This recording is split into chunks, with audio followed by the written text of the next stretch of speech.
legendary of Ringman, um, Dave Dwinell. Dave, how are you, sir? Well, Rick, first of all, I want to thank you for having me on your show this evening. I'm doing very well. And, it's just a pleasure to be here. And I really enjoy talking wrestling, especially wrestling from that classic era.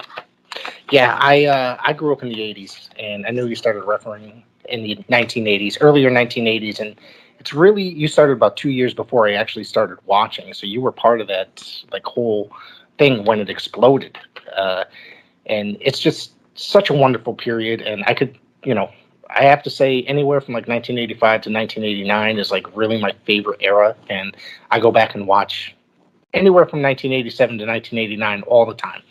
There is a couple of things I have a lot of questions for you today, or a bunch of questions, I should say. I shouldn't say a lot, but we're going to get to it. You grew up where was Millbury? Because was that in New York? No, Millbury was in Massachusetts, right outside of Worcester, Mass. Okay. Small mill town. Started watching wrestling as a mere youth back in the 50s when we had 3 channels on the TV. And became infatuated with it as a 10 or 11-year-old lad. Who was your favorite when you were growing up? I know you mentioned Bruno quite a bit, but who else was kind of Bruno yeah. was, and I also liked some of the heels. For example, people like Dr. Bill Miller, who was one of the larger wrestlers at the time, Baron Miguel Cicluna, who was, again, in those days, they weren't certainly as large as today or as big, but I like some of the bigger fellows. Of course, there was Bruno, and you had people like Miguel Perez was wrestling at the time, Bobo Brazil, all those classic, the Graham brothers, Dr. Jerry and Eddie Graham. Just terrific wrestlers. Buddy Rogers was around at that time. Probably a little bit before I started watching, although he would have been there at that time because that was prior to Bruno in the 50s when I started watching. Ray Morgan was the announcer, the color commentator. Friendly Bob Freed was your ring announcer. I'm sure this brings back memories for those of us who are senior citizens. I want to know that you had your first match. Now, according to what I did, December 27th, 1982. At the Westchester County Civic Center, or Westchester. Let me try this one more time. Westchester County Center in New York, and Johnny Rodz, who obviously was kind of like at the tail end of his WWE career. He only had a few more years there, from what I remember. But someone that ended up getting rather larger in the industry with Hot Stuff Eddie Gilbert while he was very young in his career. That was your first match. Yes, Eddie was probably about 21, 22 years old. And Johnny used to wrestle the people coming into the WWF at that time, it was called. And they would give him matches with the new guys and see if they could take it, to see should they be a face, should they be a heel. Johnny was very well respected by Vince Sr. And Johnny could really wrestle. I mean, he was a tough hombre. And but the nicest guy in the world. I mean, I was nervous when I heard I had to go up and talk to Johnny Rodz. My first match, I'm going, oh my God! I saw him at my first show at the Worcester Memorial Auditorium, and he kept looking down and shaking his fist at me. And I said, oh boy! So, and then I got into the locker room and I found out he was anything but a heel. He was just the nicest guy, and he saw the expression on my face, and he called me over and he said, let's talk about our match. Because going up the stairs at the county center, I had no idea if this was prescribed, fake, real. Because in those days, kayfabe was in order. And I'm saying to myself, Skolin, who was running the show at the White Plains County, he lived in White Plains. Okay. He said, Dave, it's getting late. You better go talk to Rod. So I'm going up the stairs. I'm going, what do I talk to him about? Weather? How's the family? Is wrestling real? And just a great guy. And of course, working with people like young Eddie Gilbert and my second or third show had a very young Kurt Hennig. Working with people like that at the beginning of their careers is something always be very special. So I do want to know, because you just mentioned that Bruno was basically your favorite, and you ended up working one of his kind of like he would come out of retirement every now and again and basically help out on like house shows or wherever if somebody didn't show up around this time period. You got to work with him, and how was that to work with like your childhood hero, basically?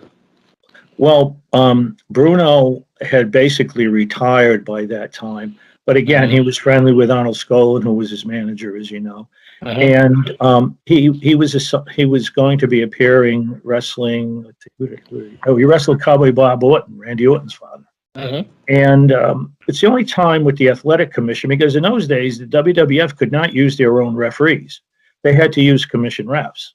So, for better or worse, they were stuck with us. Well, the only time in my career with the state, and it was about 20 years with the state, that I asked for a specific match. I said, I have to do the Bruno match. I said, it's a once in a lifetime event. So I went out in my street clothes to the audience and saw somebody. There were no cameras like today with the phones, the cell phones and stuff. The cell phones and so forth. So I went out to this fellow in the audience and I said, if Bruno wins, will you take my picture? And he said, absolutely. So Bruno wins the match by count out, and we're facing in the wrong direction. I trotted him all the way around the ring to the other side, and he looked down at me and said, is this being televised? I said, no, I'll explain it to you when we get back to the locker room. Just come with me. We posed for the picture. Of course, I put it in the book. And when I told him in the locker room, he got the biggest kick out of it and probably thought this guy's as big a fan as he is a referee. And for that match, I probably was. It was a thrill of a lifetime, really.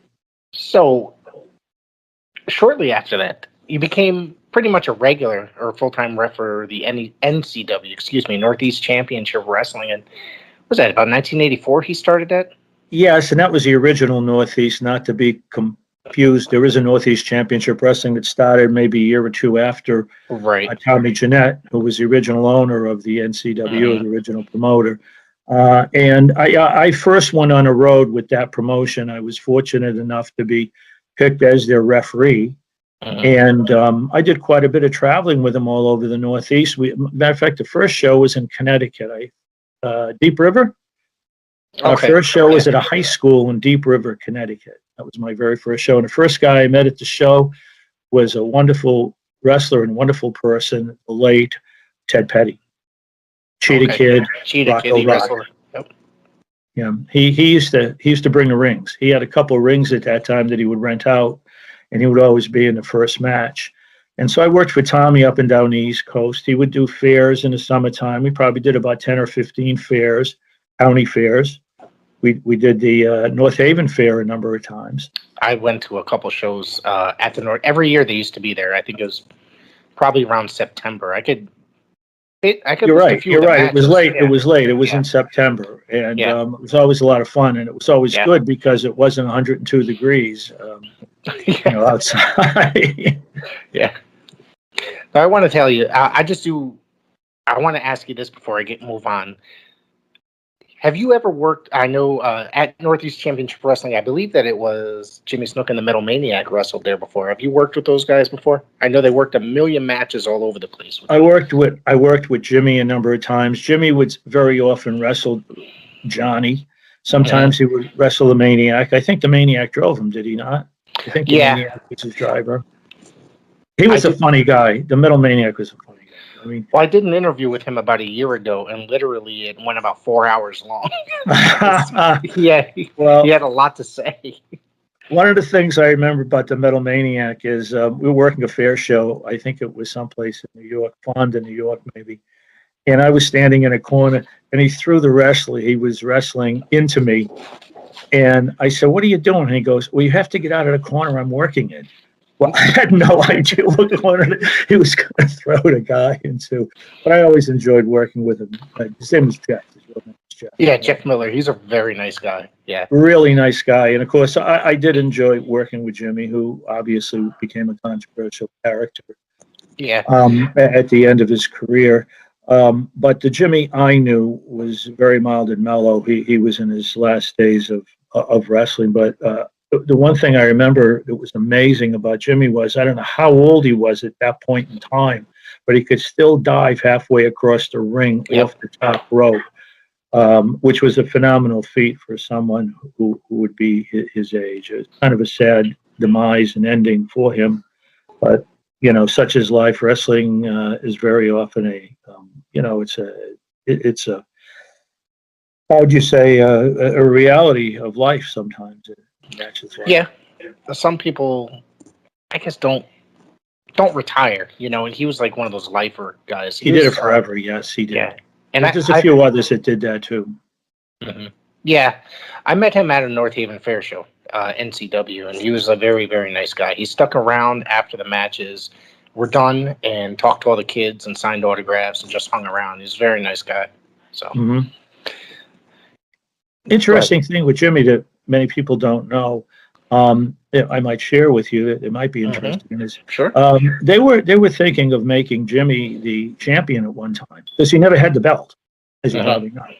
They were thinking of making him champion at one time. He said, "Why would you do that? We have two promotions. Bob is a champion. I'm drawing just as well as Bob. I don't need the belt." So he told Vince, "I don't need the belt. I'll draw for you." So I thought that was pretty cool because most people would, want the belt, and he said it didn't make that much difference to him that he was drawing okay, and he put the promotion ahead of himself. But it's kind of interesting. He was immensely popular at one time, especially when I was a kid, probably 1984, 85, when it first. He was just all over the place. He was just I would go into a restaurant, there'd be people wearing snooker shirts, kids wearing. People loved him when I was. I think him and Jake Roberts were the two that always appeared in the top 10 back in the late 80s, early 90s. It was always Snooker and Jake who had appeared in the top 10. Jake was also very popular at that time as well. Have you seen Jake's speaking tour? I haven't seen his speaking tour, but I did pop up, believe it or not, recently. I was watching Jake's biography, and I was in one of the matches where he was kind of bloodied in the ring, and I think I could only see the back, but it looked like the back of Rikishi, which is which I don't even remember that match, but it just popped up, and that was kind of cool. But I always liked working with Jake, and as a matter of fact, in the book, when it came time, I wanted a couple quotes on the back of the book. The first guy I went to was Johnny Rod. He gave me a great quote. I contacted some of the other guys I worked with who are probably still connected with the WWF, WWE now, and I didn't hear back from them. I asked Jake, and Jake got back to me immediately, and he said, "I always liked working with you, Dave." He goes, "I'll be glad to give you a quote." And he gave me a real nice quote for the back of the book. I think he said something like, "To have a great match, it takes three things: face, a heel, and a good referee." And Dave was one of the good ones. So for that, I'm very grateful to Jake for. That's really great. He didn't forget me. Now I know in the book you've mentioned that you work with Herb Abrams in the UWF, and I'm trying to remember the particular match that you mentioned. And was it David Sammartino and Ivan Koloff? I made a mistake when I talked to you on that, and I probably made a mistake in the book. It's the only one. There were two mistakes in the book. That. And the other mistake is, I'm not going to tell you, but if somebody can figure it out, it's in a match. I talked about a match I worked, and I said it was one guy, and it really was another guy. But if you can guess the match, I'll send you a free copy of the book. But I thought, I'm sorry, excuse me. I thought this was a Herb Abrams show. Okay. Because Herb at the time had come into New York, and he had Bruno doing some announcing. But later I found out, I think it was through John Pantozzi. I don't know if you know John, a very nice guy. He does the wrestling memorabilia site. And he was on one of the shows. He had one of the items they were looking for. Well, at any rate, I thought it was a Herb Abrams show. I've been looking forever for this video. It was David Sammartino versus Ivan Koloff. And then you had with Lou Albano in the corner and announcing, doing the color commentary was Bruno. I did Kamala. I did anybody who was anybody was at that show. Dick Kroll and myself worked the show. I later found out through John Pantozzi that it was not a Herb Abrams show because Herb never used David. It ended up being a Tommy D show. Tommy D used to run shows. in New York, especially in the Staten Island area. It was a Tommy D show, and supposedly the thing has never surfaced. So, but I thought it was Herb Abrams because of the talent. I never worked for Herb on television because he never taped in New York. He always taped in Vegas and L.A. He taped at the Penta Hotel in New York. He did a couple TV tapings out there. Oh, he did? Yeah, that was one of the staple television places that he did outside. He did California a lot. It was the majority of them, but there was a couple tapings in New York, which I believe that's the hotel that was across from the Garden, if I'm not mistaken. That's correct. The reason I said that is because I talked to the fellow who's doing the book on Herb. There's a gentleman, John. He was on our podcast. Really, he mentioned something to me about he didn't think Herb ever taped in New York. But evidently it was not a Herb Abrams show because Herb Abrams did not. I've had a couple of people tell me that. So, but of course it was 40 years ago or whatever, 35 years ago. It's about 30. Yeah. 30 years ago. Yeah, because I remember working for Herb Abrams. But I don't remember too much about working with him. I didn't work a whole lot with him, but I did work in the New York area with him when he ran shows. I don't ever remember working at the Penta Hotel for him. Yeah, that's, I know there was a couple other places that he did run in New York. Brooklyn, maybe. Brooklyn. Yeah, I know there was a show and from what I heard, it might have been from John that's writing the book that I heard this when he was on that, they showed up to a building that was just a horrific, dilapidated building that was like falling apart that they booked. So it could have been. There were a few of those around back then. Let me tell you. Yeah. So you never really had many not altercations, but interactions with Herb then? Not too much. I don't remember. I remember working for him. I remember the name. I remember I never had any problems with him. I rarely had problems with any of the promoters. I tried to show up, look professional, do a good job, and kind of low key it. And I do remember her, but again, I don't remember anything specifically outlandish or outstanding, about the shows. Again, the independents in those days, although I don't know if you'd consider him an independent because he did quite a bit of TV, but the independents in those days are much different than today. It kind of seems like today there's an independent in every other town. Back then, the independents had top caliber quality on top of the show, top to bottom mostly, using a few fill-ins. And it was a little bit of a different story. And like I say, Herb was one that ran USWF, United States Wrestling Federation, what Bob Bailey ran. Tommy Janette ran. And later, of course, Michael Lombardi with NEW, whom I worked for 14, 13 years. At the beginning, I was his one ref. I would do all 6-7 matches when he started out. He started off, and look at what he's become these days. He's running multiple shows, like probably, I don't know what, a couple a week, you know what I mean, now, as opposed to once a month or once every other month back in, was it 1995? It was around 95, I think, 94, 95. I think that's about when he started. He's grown so much, and he's gotten a lot of his shows are just he puts on really, really good shows, and they're full of a lot of guys. I've gone to like the Wrestling Under the Stars shows. I've been to the arena, the NEW arena, because it's not far from me. So, well, I saw him. I was there when he started out. I was, as a matter of fact, he used me. Well, let's say if he started in '94, and I went to 2015, that would be how many years? About 14 years, right? Yeah, something like that. And again, when he first started out, I was doing all his matches. I do six or seven matches, and then he added on. And I have to say one thing about Michael. He was very, very, very faithful to me. I at the end, when I had injured my knee badly, I tried to come back and I couldn't. I think, as I said in the book, he would have used me if I came in a ring with a cane or a walker. He probably still would have had me referee a match. I mean, that's how really such a wonderful friend he was all those years to me. And because we worked together all the way up from the humble beginnings to where he became, and now above and beyond, even when I was, finishing up with him. Right. So my other question is, they were only briefly mentioned in the book, and there was no detail, so I wasn't sure. Now, these guys were a staple in the New England area in the Northeast for God knows how long. The Savoldis, did you ever work with them? I did. I did. Of course, when I'd work in New York or New Jersey, they had to use state officials. So I worked with Tommy Fernini many times. And Billy Silverman was on those shows too. Yes. And when in New York, I would get assigned. I had some nice videos, and I've lost them over the years, VHS videos of some of the shows I worked that they taped. The one was at Ossining High School, and it was a really good show.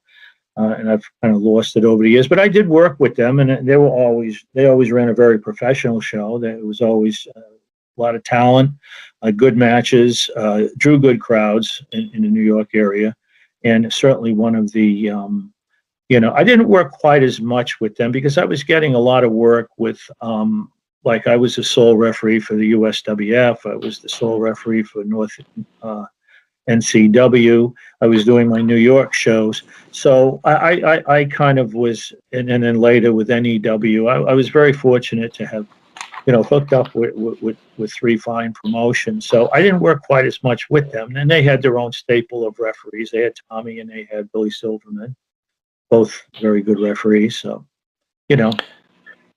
that was the first organization I ever discovered outside of like WWF and the NWA. So it quickly became a favorite, as it was just something a little bit different about it. You know what I mean? It was a lot of fun to watch on TV as a kid. Sure. He was on. That was the IWF, was it? Was that the IWF? That was ICW, and then IWCCW. IWF was Eddie Mansfield's promotion that eventually took over the same television spot on Sports Channel America. Mm-hmm. So. Well, to show you how naive I was when I first entered the business, I had no idea there was something called independent shows. And in the book I mentioned my first one was in one of the worst sections of the Bronx, with 74 out of 75 people drinking out of brown paper bags.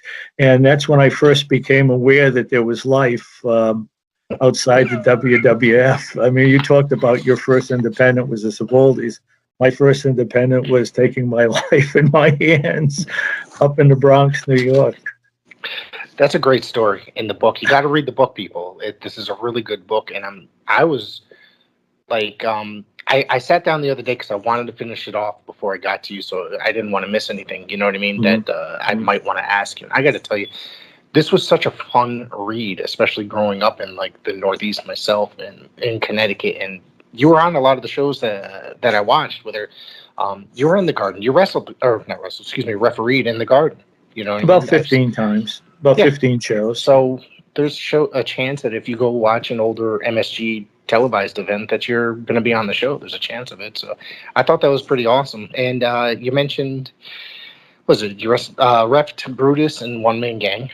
In the right, my first Garden show was Brutus and the One Man Gang, and it was a double count out. They both fell out of the ring, and it was quite an experience. Working the Garden was phenomenal. I mean, you had 16,000 people there, and all the ring announcer Howard Finkel had to do was say, "Good evening, ladies and gentlemen," and 16,000 people just totally erupted at the same time.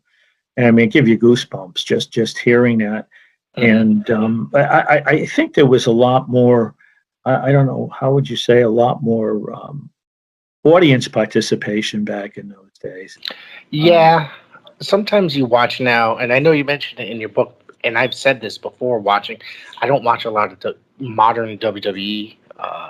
You sit there and watch it, and there's a lot of people sitting on their hands, like you said, and it doesn't seem to be the reaction's not there for some reason in the modern era as it was. Not the same.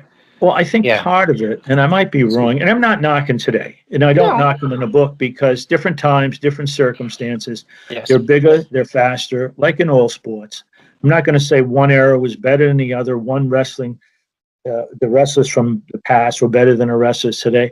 But the thing that I kind of felt was, especially on the college shows, the high school shows, I did a show in Mount Vernon where there were 12 matches, and the last match was a tag team championship match between the British Bulldogs and Valentine and Beefcake, was it? Who was this?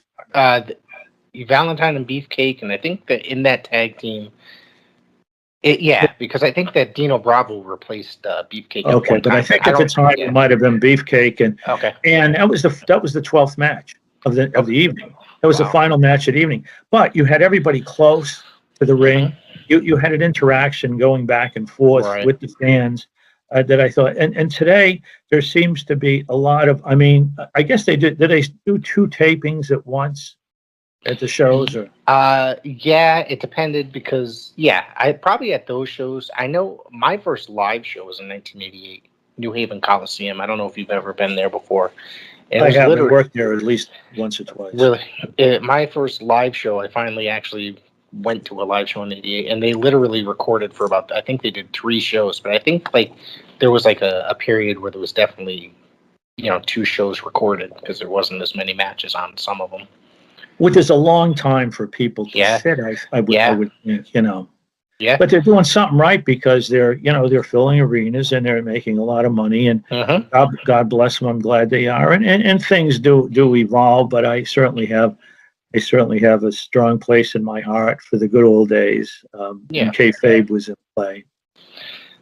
Myself too. I mean, as much as I still love it, I still go to shows all the time. It's the earlier days from when I grew up are probably my favorite, but I still watch, all the time and attend shows. So I'm still having fun. I had no idea that there was this much interest in the golden or classic era. I only joined Facebook because my grandkids kept saying, my kids kept saying, you want to see the grandkids' pictures, you got to join Facebook. We're not emailing them to you anymore. So I said, all right, I'll join Facebook. And then when the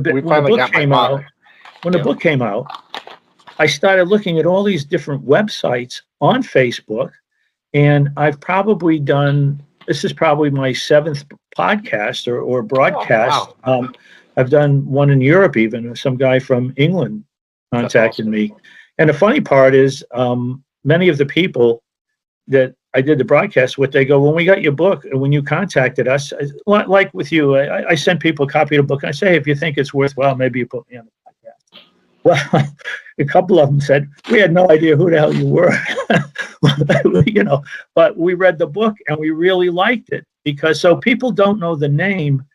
But I mean, even when I worked at County Center almost every other month, I'd go to a gas station in Yonkers and I go, where do I know you from? They had no idea my name, but they knew the face because they had seen me in the ring at the County Center. So it's been a lot of fun, and I had no idea how much interest there really was in all the various websites that are out there, and people like yourself that are trying to, talk to us oldies but goodies and keep it alive.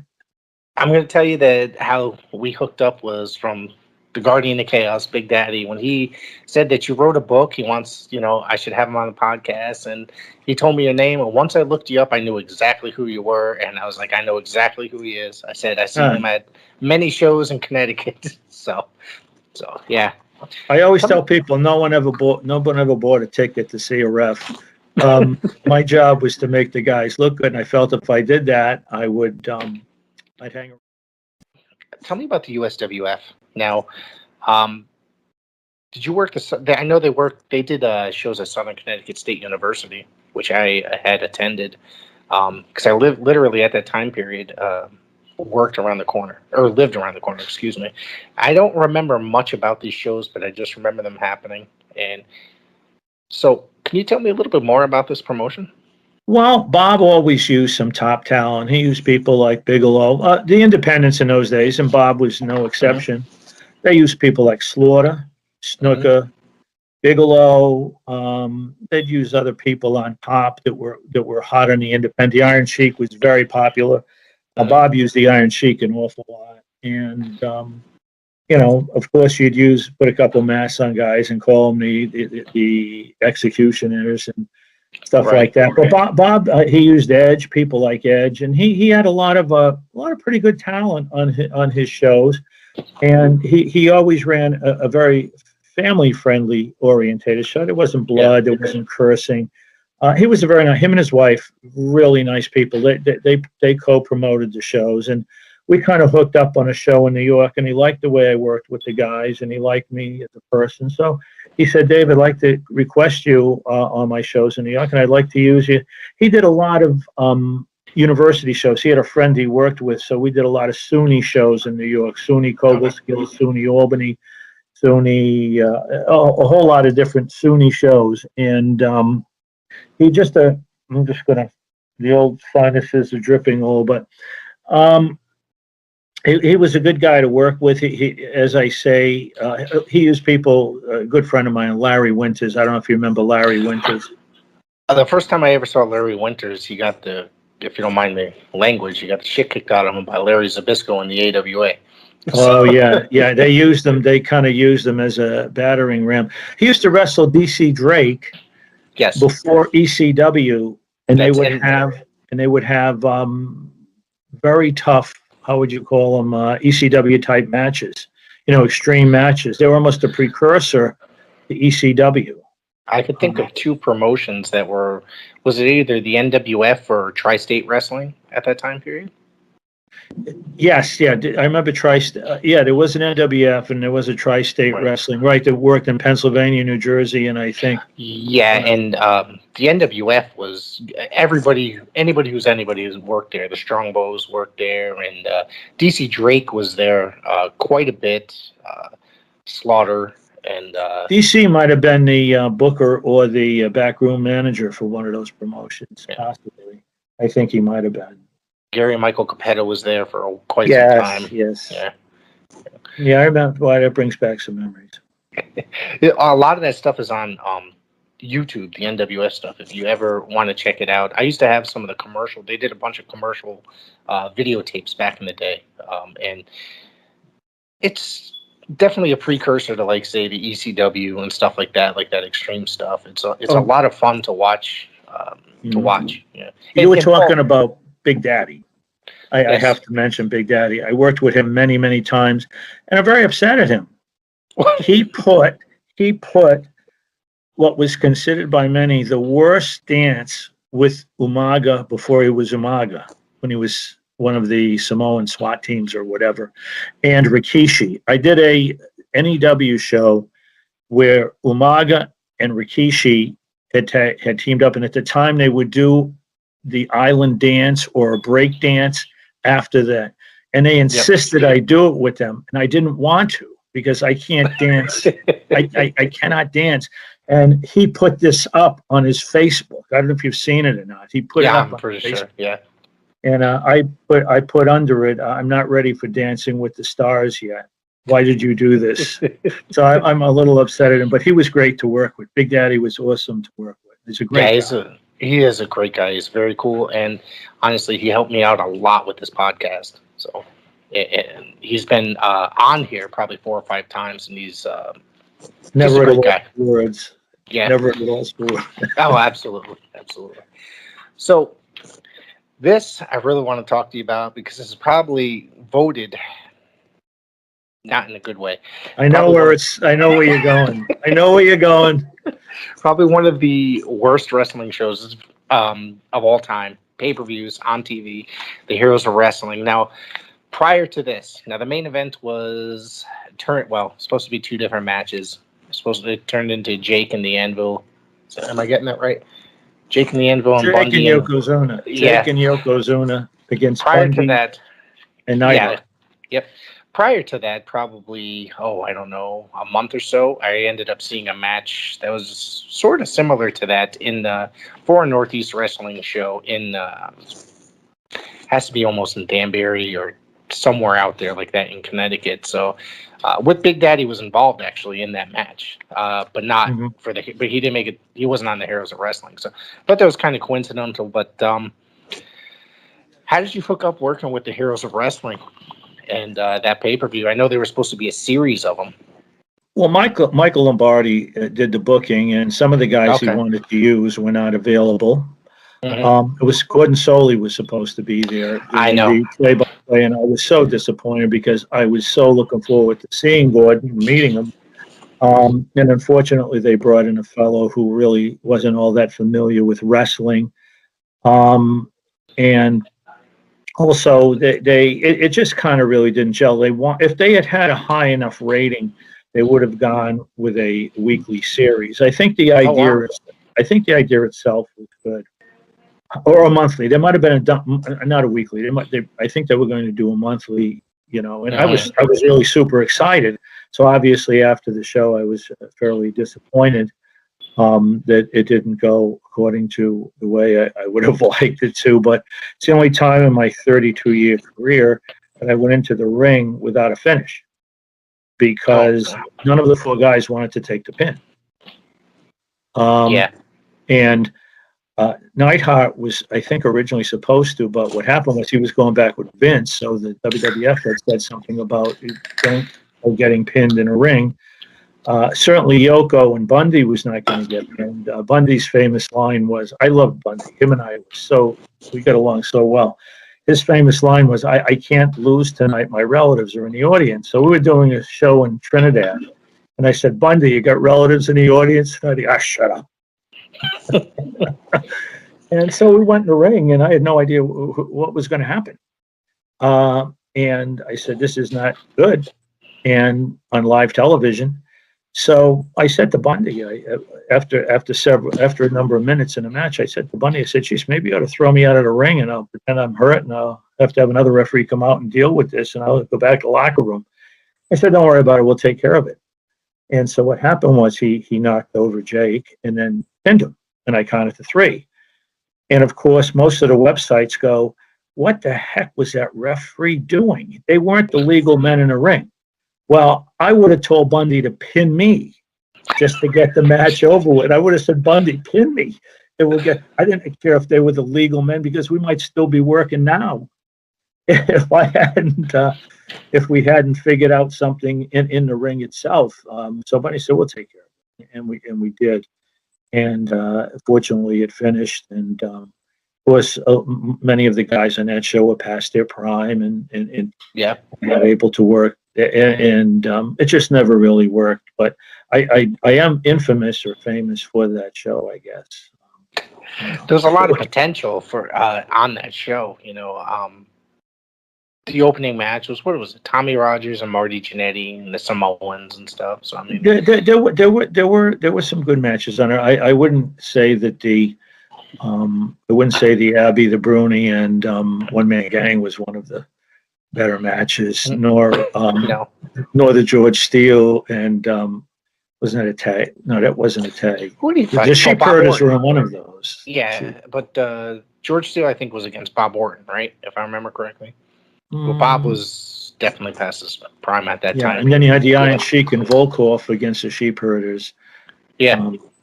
See, and you called them the Sheepherders. I like that. So that's how they were that night, because they couldn't use the name. What were they with Vince? The Bushwhackers. They couldn't use the name the Bushwhackers. Yeah. I remember them first as the Sheepherders growing up in the NWA, and then they were the Bushwhackers, completely different. Yeah, I did a match in the bunkhouse brawl on the Nassau Coliseum with the Sheepherders against a very, very young, blonde-haired, crew-cut fellow with a little paint on his face called Sting. And I forget who his partner was. Jimmy Garvin was his partner. Okay. And it was a dark match, but I did see it eventually. Somebody had it on the internet. What was it like working for the NWA or WCW, whatever it was at that time period? How many times have you worked with them? Well, I worked one of the first shows when I came into the New York area as the NWA, and I was super excited because I felt at that point in time they were more wrestling and less showbiz. So I was really excited, and I remember working Superstar Graham in a match. I think he fought, who was it? The brother of Jake Roberts, the half-brother of Jake Roberts. Oh, Sam Houston. It was Superstar Graham against Sam Houston, and I'll never forget one of the best compliments I ever got. I went down for the pin, and I counted it. I always Johnny Rods taught me, put your head next to the shoulders to give realism to it. Some of these refs would be on the other side of the ring, jumping up and down off their knees, counting. Well, I always went to make it look real. And when I went down, Sam Houston was going, "Oh my God, an East Coast ref that knows how to work." And I thought that was a great compliment from him. I also did J.J. Dillon, who got beat by the Italian Stallion. Wow. And that's crazy. And what was his name? He looked like the Tom Selleck lookalike. He was Scott Hall back then. No, he was injured in a plane crash. I think he was injured in that. Magnum TA. Magnum TA. Yeah. I did Magnum TA that evening. Wow. Yeah, I can't remember who we wrestled. So that's pretty early on. That's pretty early on for them trying. I was thrilled. I was thrilled working with them. And then I did a USA Pro Wrestling show where they combined the best of the talent of the NWA, the AWA, and the Georgia Championship Wrestling. And they came into New York because Vince was going into their territories. And I did other than Bruno, the greatest match I felt I ever did in 32 years was Nick Bockwinkel against Rick Martel for the AWA title with Buddy Rogers in Bockwinkel's corner. So I got to work with Buddy Rogers. You ref that match? Yes. I've seen that match. I've seen it, and I'm going to look it up when we get out of here. Oh, they did it again someplace. Oh, okay. They did it again. It wasn't, if you could find it, I would certainly, but I think they did it again on a televised. I think Martel wrestled him in a televised match, and that wasn't the one I did. This was out at Pottenville High School, I think, in Staten Island. Oh, okay. Okay. Wow. It was a small show, and but just to work with Buddy Rogers was one of the greatest thrills of my life. To be yelling at him, he was arguing with me at the end of the match because I didn't see something, or maybe Bockwinkel had his foot on a rope and I didn't see it, and he was yelling at me, and I was arguing with him, and I'm saying to myself, this man is history. The first guy that was both the NWA and the WWF champion. So I did have a chance to work with the NWA. And then when the NWA became regional promotions, I worked with a group from North Carolina. I actually went to Germany with them. They invited me to go to Too Cold Scorpio, not the Rockers, but what was it? Maybe the Rockers. The Rock and Roll Express? Rock and Roll Express. I worked with the Rock and Roll Express. I worked with Too Cold Scorpio. There were a bunch of other guys on that show. And we went over to Germany. So I had some fun working with the NWA, and I always enjoyed working. I just want to ask you about a couple of people that you worked with that, excuse me, regularly on the independent circuit in the, in the Northeast area, New England area. Mm-hmm. So, Misty Blue Simms, how do you? Oh my God. If I had a nickel for every match I did of hers, worked all the fair shows with her. For Tommy Janette. Tommy used her on every show. She would either bring Linda Dallas or Mad Dog Debbie or Comrade Olga. She would bring different girls to the show, and I worked with them, I think, more than any other female that I ever worked with. And we always had spots on the show. What I really liked about Misty was she always had spots for me. I didn't put it in a book because it's a little risque for kids. Maybe, I don't know. Not today, not according to today. But we did the honeymoon spot. Misty would be covered by, let's say, Linda Dallas, and Linda would get thrown off, and I would roll on my back, and Linda would land on me. So she's landing on me, on my chest, and I'm laying on a mat, and then she jumps off, and she's all upset. In a very suggestive position, obviously, and I would put my head up and start smiling to the audience.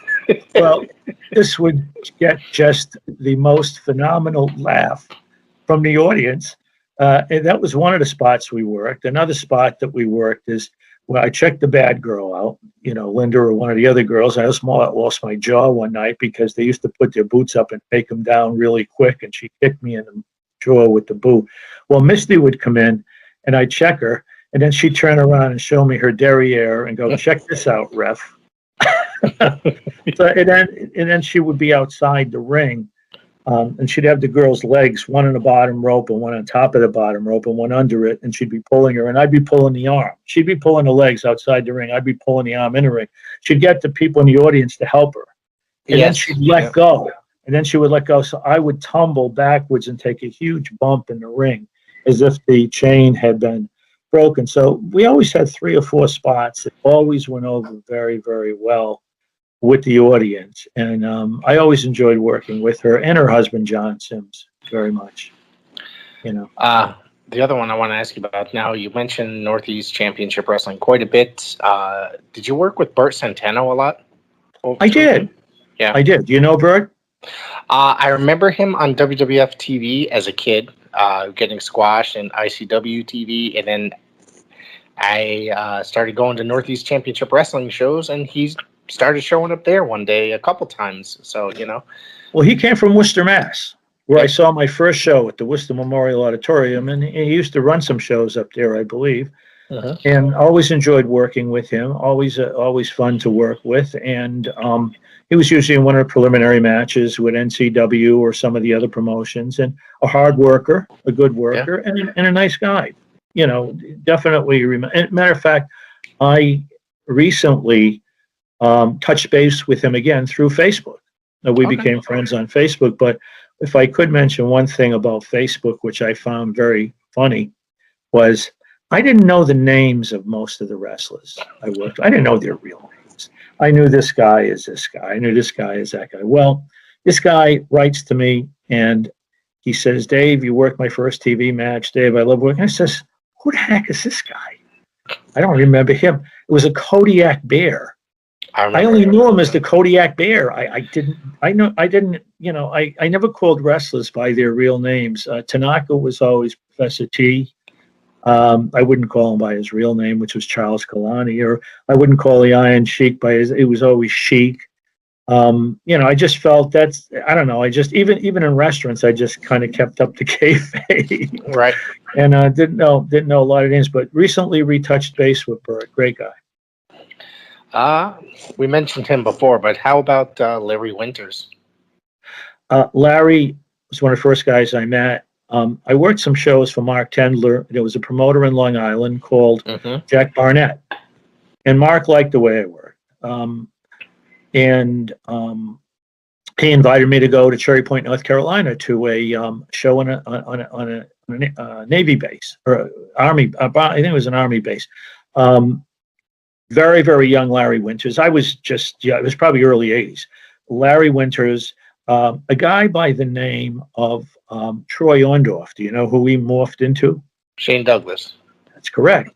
He wrestled one of his first matches. Danucci was there, one of my all-time great favorites. Dominic Danucci was there. Slaughter was wrestling. We had the Moondogs. Misty Blue was on the show, very young Misty Blue. And we went down there, and only Mark Tendler could do this. He books a show on a weekend where the troops are out on bivouacs. But we had a ball. I've heard some interesting stories about this Tendler guy, gentleman. I'm sure you have. I know that. Have you ever listened to John Arezzi's podcast or no? I have seen some of them. Yes, I have. He mentions him quite a bit, and I didn't know that Tendler's grandson was a wrestler, and he's appeared on this show. He goes by the name Death Mark. Okay. Very nice kid. He would talk about his grandparents quite a bit, and Kitty Adams, who was his grandmother. And is she still alive, Kitty? She passed recently. Okay. Probably in the last, I'd have to say in the last few months. I know Mark and I and Kitty were very close. We got along. I liked Mark a lot. He liked me, and we got along well. And he always would request me on his shows. Matter of fact, it was one of his shows, and I got to get a tape of this if I ever run into Mick Foley. It was on Mick's biography, the old original Mick's, and on a new one. It's myself, and he's in a tag team, and he wrestled as Jack Foley. It was one of his first matches. I think it was a Mark Tendler show. Oh, okay. On Long Island. Mark would work with Dominic Danucci and his guys. And I believe it was a Mark Tendler show. I could be wrong, but I believe it was out in Long Island near where Mick lived. Now, this must have been a handheld camera, and either by one of his friends or family. And I've seen the footage several times on snippets. Then I would love to have a copy of that match, because that had to be one of his very, very first public matches. Who did he go against? Or you don't remember? It was a tag team match, and there was a blonde fellow with frizzy hair on the show. And I can't remember the fellow's name, but it was a tag team match, and I've tried to freeze frame it a little bit, and you can definitely see me moving around a little bit and circling around. And I know it was me because I used to wear long sleeve shirts when they had to wear the powder blue with the bow tie. I would wear long sleeve shirts and roll them up on independent shows just below my elbow, so I wouldn't scrape my elbows when I slid. I used to do a lot of sliding, and I didn't want to scrape my elbows. And in the picture, you can see the sleeves rolled up to my just below my elbow. So I'd love to get a copy of that. So there's a couple more questions that I have for you, and then I'll let you go. Okay. Another name that you mentioned in this book, he worked for WWF for quite a bit, and then became an independent staple in the 80s and into the early 90s, and worked early ECW, Salvatore Bellomo. Oh, yes. Salvatore was on the first show I ever worked. My first match, as I mentioned earlier, was Eddie Gilbert against Johnny Rodz. My second match, I had two matches that evening. My second match was Salvatore Bellomo against Mac Rivera. It was supposed to be Mr. X, but they changed it to Mac Rivera. So I did Sal, and Sal went over. But I mentioned, I don't know if you recall in the book, I mentioned that funny story about Sal, the time he got in the ring for TV taping for, I don't know, it was maybe one of the local NWA promoters. And Sal got in a ring with a guy that had never wrestled. And it was his first time in a ring. And Sal gets in, and Sal could be a hothead. And Sal gets in the ring. And I call for the bell, and Sal says, "Hook up." And the guy just stood there and looked at him. And Sal goes, "Let's hook up." The guy just stood there and looked at him. Sal tried to pick up dead weight and slam him. He couldn't hardly get him up. He slammed him, and he covered him. Then he starts cursing and swearing in some foreign language. And I said to the guy, "You better get the hell out of here." I said, "Go to the locker room, get the hell out of here." I said, "You don't want to see him when he gets back to the locker room." And the guy literally took his clothes and jumped in his car and left without getting paid. But he totally freaked out in the ring. And but Sal was always fun to work with. He was a fun. He changed. He morphed into a different guy. I remember working with him one night, and then all of a sudden, a few years later, he's dressed up as Don Quixote or somebody with a sword. And, yeah, it was like a Viking, like a Roman soldier or something. I remember that from his earliest ECW days. He came dressed up like that as well. And my question is that you mentioned a very young Paul Heyman coming into, yes. Did you work early ECW when they were still in an NWA affiliate in the independent, as an independent? Or no? No, I did not. But an interesting story, and it's in the book, but I'll just tell it for the people listening. I was at a WWF show in the early 80s, probably, and I hear a knock at the back door. So I open the door, and there's a high school kid standing there with some mimeograph papers, pictures of wrestlers, and stories. And he said, "Could I come in and pass these out and take a few pictures?" I said, it was a small show at a college or high school. I said, "Well, I'm not supposed to let you do this, but you seem like a nice guy. I'll let you in." So he comes in, and he's passing out these papers and so forth. So I said, "Would you take a picture of me and my friend, the Sheik?" And he goes, "Sure." So he takes a Polaroid of me and the Sheik that you pull out, and he puts a sticker on the back: "Property of Paul Heyman, may not be used without permission." This is a high school kid putting a sticker telling me, after I let him in the locker room, that I can't use this unless I give him credit for it. So that was my first introduction to Paul. Paul lived very close to where I lived. He lived in Hartsdale, New York. I lived in Ardsley, New York. And my real job was I did wrestling part-time, weekends, summers, all of that. My real job was collecting taxes for one of the largest towns in New York State. And I collected Paul Heyman's father's taxes. I collected Freddie Blassie's taxes. I also collected Arnold Scolin's taxes. And I knew Paul quite well. So I met Paul one night in Marty's Mug and Munch, top hamburger place. I said, Paul, I understand that you're starting a new promotion. I said, would you like to consider me for one of the refs? And he goes, Dave, I don't think this is the kind of promotion that you'd probably fit in too well with. Well, after I saw the product, I said, he's probably right. However, to Paul's credit, anytime I worked an ECW show, a lot of New York refs weren't working. He would just pay him, but he'd use his own. Always got 2 matches for Paul. He always gave me 2 matches. He always, I pulled a little rib on him one night. Do you mind? You got time if I tell you? Absolutely. I pulled a little rib on him one night. We were working at the, where was it? The Poughkeepsie Civic Center. And Johnny, of course, had trained Tommy Dreamer and Taz. Okay. And they were now big names on the show that night. Okay. And Paul knew that I had worked with Johnny when he was training these guys, and Johnny used to beat up on him all the time. I said, Paul, I hope you don't mind, but I'm selling some videos upstairs. I see Johnny Ross pin Taz and Tommy Dreamer in the same night. And he said, you're not selling those upstairs. I said, no, I'm not. But I had him worried that I was showing, because Johnny was very old at the time. The 2 of his stars would have been pinned in the same night. I probably had him on tape someplace, but I always remember Paul was always very fair with me. And I saw him not long ago at a restaurant in Westchester, and he came running up to me, gave me a bear hug, and made me feel good that he remembered me, and that we had some good time. That's awesome. I remember watching Tommy and Taz coming up prior to ECW, before the Savoldi's, and Heyman was there for a brief period, probably like a day or so. But so you were inducted into 2 different Hall of Fames, the Northeast Wrestling Hall of Fame and Joe Bruin's New England Pro Wrestling Hall of Fame. Yes, I was, and then last year I didn't put it in the book. I don't think I was inducted into the USWF Hall of Fame. Okay. Bob Bailey started one up, but yeah, I'm very proud of that. I was in the first class of the NEW with Bam Bam Bigelow, who was put in posthumously, and Kurt Adonis, yes, a good friend. And it's something I'll always, and Michael also gave me a beautiful plaque on my 25th anniversary in the business. I have that picture in the book, and he was always very gracious to me. That's amazing.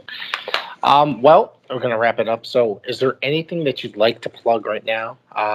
First, before you do that, I just want to say that this really is an amazing book, people. I really want people to check it out, especially, you grew up watching in the 80s and 90s. It's something worth checking out. Well, I thank you for that. And I'd also like to say, too, that the book is dedicated to wrestling fans of all ages and generations.